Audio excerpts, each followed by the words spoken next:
guys. Happy Homebrew Wednesday. Cheers. Whoa. How you doing? Nice to see you again. Or, well, I can't see you. But anyway, maybe if I look through that little hole close enough, maybe. Anyway, nice to be here and for another Homebrew Wednesday video. Got a few things I want to talk about. Didn't really plan anything for this Homebrew Wednesday, but a couple things. First of all, I'm drinking a, there's nothing out of the ordinary going on here at the moment. I'm drinking a Betty Crocker, Cooper's IPA, English Bitter, Cooper's English Bitter, which is wonderful. I love this beer. It's a great beer, brewed from a kit, and it's very nice beer. Some people don't, I guess, who haven't brewed yet or haven't made beer yet, they don't realize that you can actually make decent beer from simple brewing methods. But we'll talk a little bit more about that in a minute. I am, however, double-fisted because I forgot that I had a little bit of wine left, so cheers. I'm not going to drink it yet. Well, okay. It's Betty Crocker wine. I'm sorry. It's homemade wine from a kit. You can sort of tell where I'm going with this, can't you? That was a California Connoisseur. I don't think I do have the box. Oh, I'm using it for a garbage pail. But I do have the box for that. It's a Bergamot. I was actually told by one of my longtime viewers during my live broadcast, this is not pronounced Bergameus. It's called Bergamot. Okay, go figure that one out. Anyways, a great tasting wine. And if for those of you who have an acquired taste for wine, or you have somebody, a wife or a friend who likes wine, I encourage you to try these simple wine kits. They make lovely tasting wine. They really, really do. And they're foolproof. You can't screw those things up. If you try, you can't even screw them up. I didn't even add the clarifying agent to this wine. I forgot to add it. And yet, I don't know if you can see that, but it's clear. Without, so there you have it.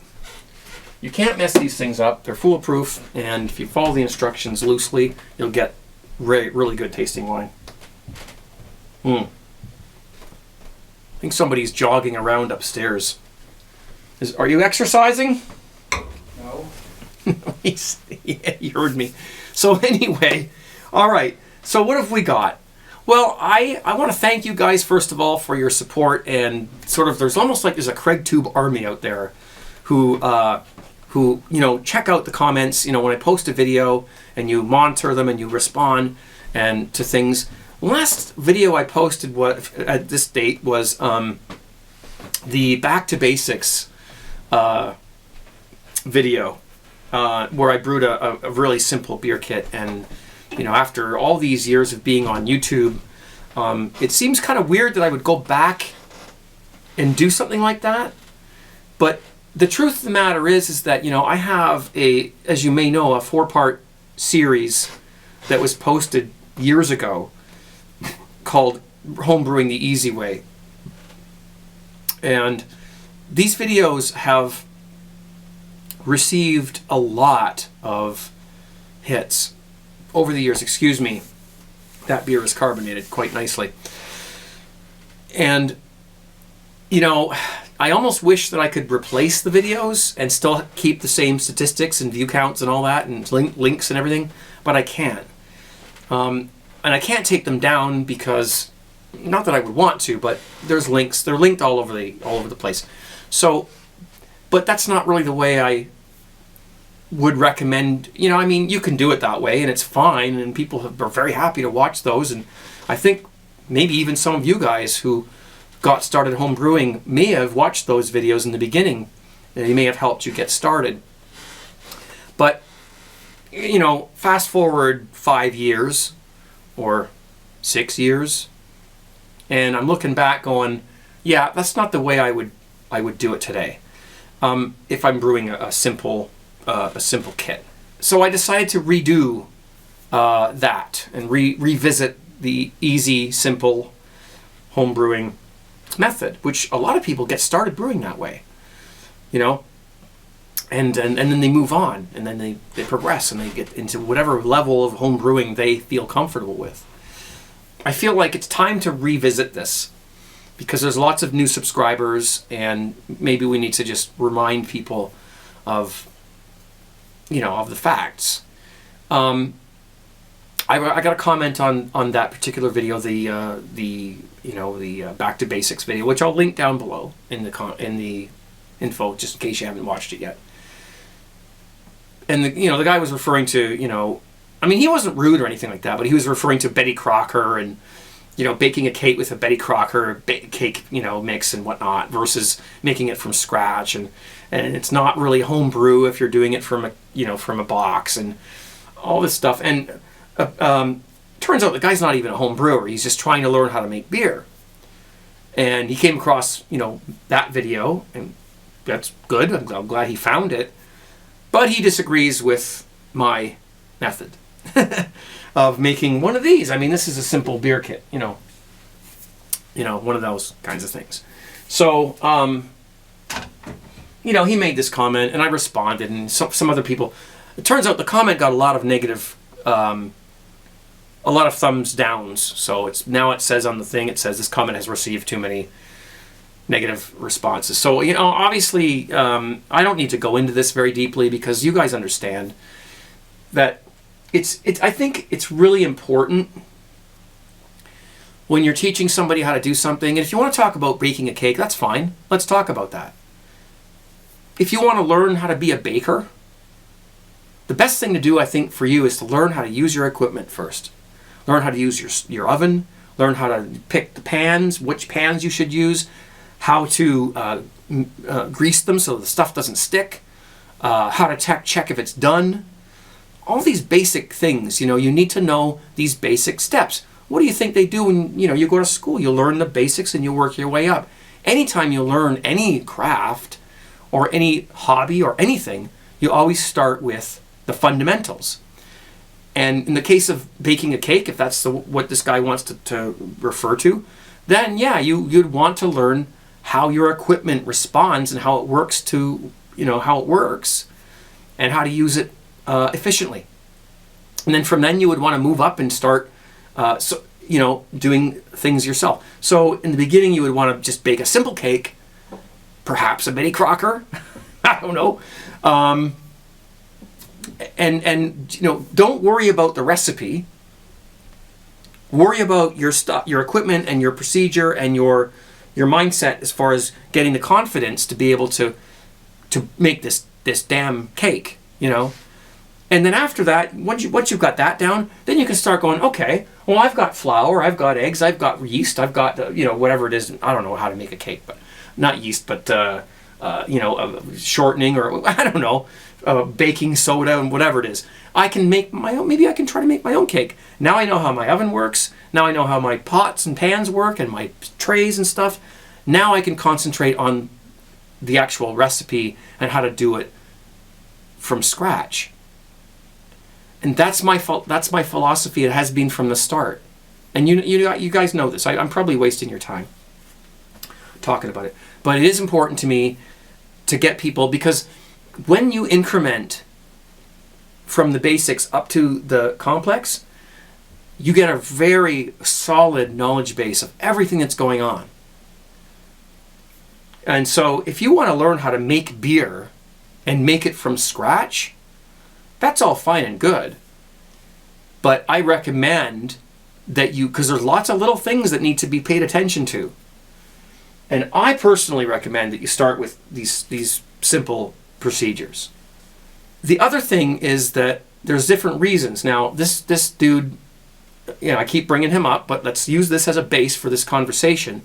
Okay, so he lives in the States. He probably gets really cheap beer, like inexpensive beer. I think one of his comments was, I'd rather buy a 6-pack than make this boxed, home brew. My response to that was, if you lived where I do, you wouldn't want to buy a 6-pack. You wouldn't choose that over making it yourself. And that's one of the reasons why, well, it's the sole reason why I started home brewing. price of beer here is ridiculous. They tax the crap out of it. I mean, you know.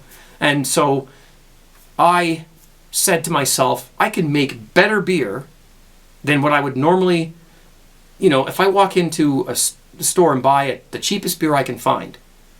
So a 6-pack is probably going to be about $4 for that guy.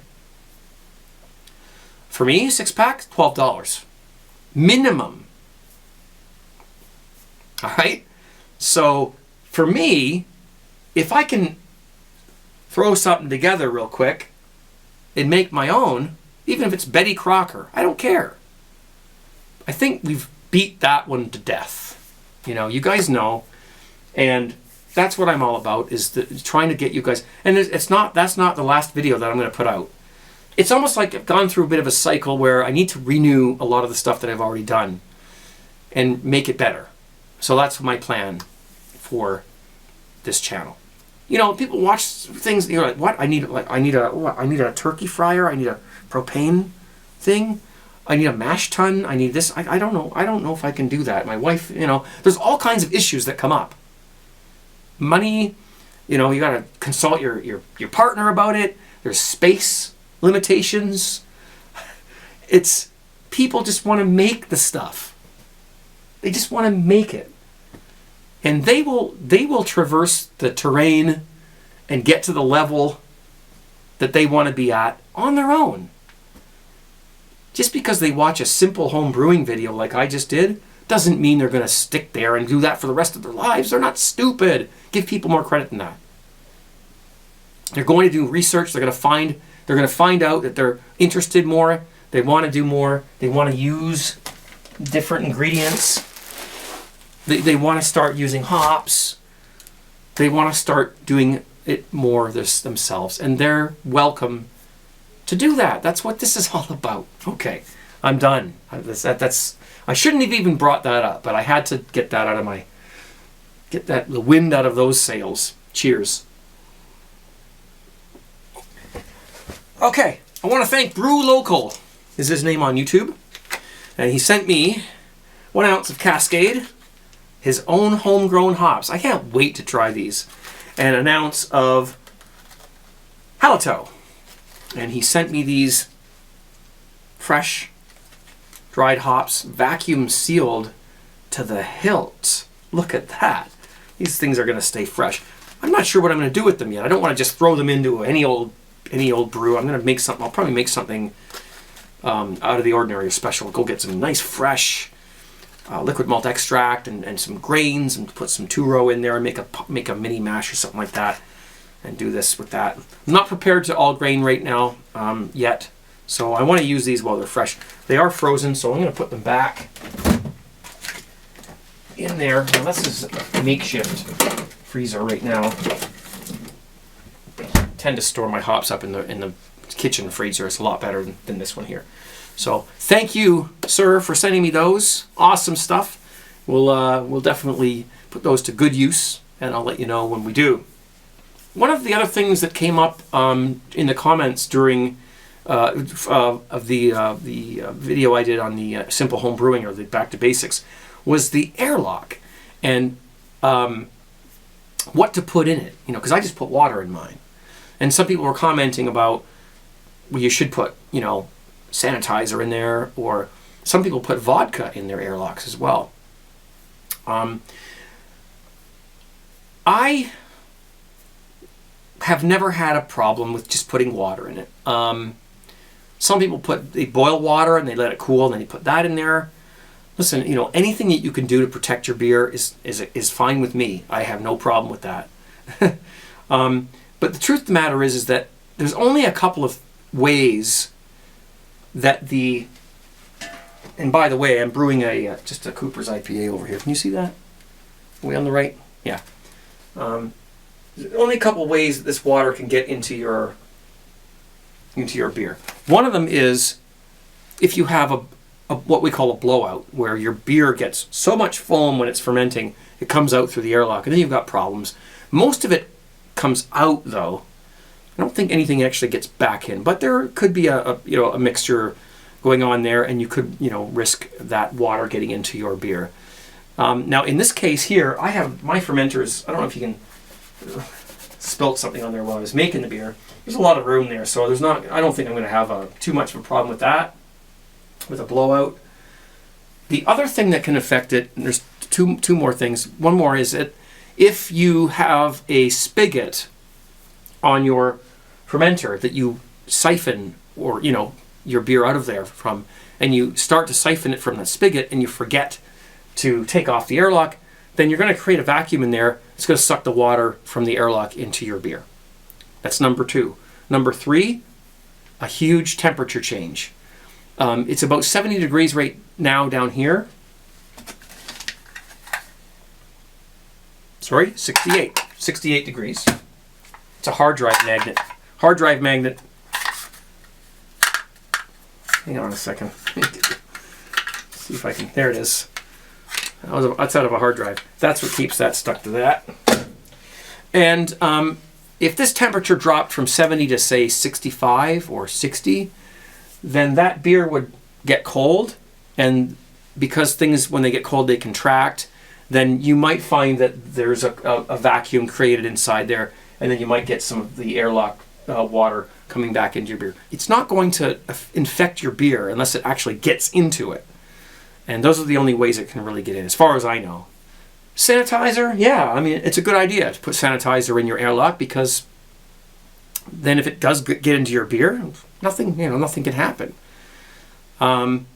Vodka, well, I personally, the price I pay for vodka, I'm not putting it in my airlock. I'm sorry. It ain't going to happen. So, there you go.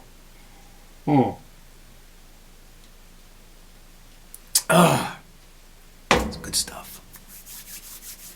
What have I got going on here as an experiment? I have, and I'm not going to talk too much about this yet because I'm going to do a separate video. This is a hard apple cider, and believe me, it's hard. I've got apple juice in here, some sugar, and yeast, and then I've tightened on the cap, real tight. Now, I know what's going through your minds. What the hell is he doing? That thing's gonna explode. Oh no. This is a special cap, okay, that lets just enough gas out so that the thing doesn't blow up, but it keeps a lot of it in so that when this is done fermenting, it will be carbonated. I'm going to do a separate video about this. That's all I'm going to tell you right now. That's all I'm going to say. Okay? But this is awesome. So you're going to find out how to do this very soon. Probably in about a week, I will be posting another video on how you can do that and what you need to do it. And I'm totally supporting this. I think it's an excellent way to get people into it. This is the thing. I mean, going back to what we were talking about earlier, and I think I'm almost out of time, so I should probably get going. But even if the first brew you make, you talk about brewing out of the box and Betty Crocker and all this stuff, whatever. I mean, even if the very first thing you do is this, that proves to you, people like, geez, can I make my own?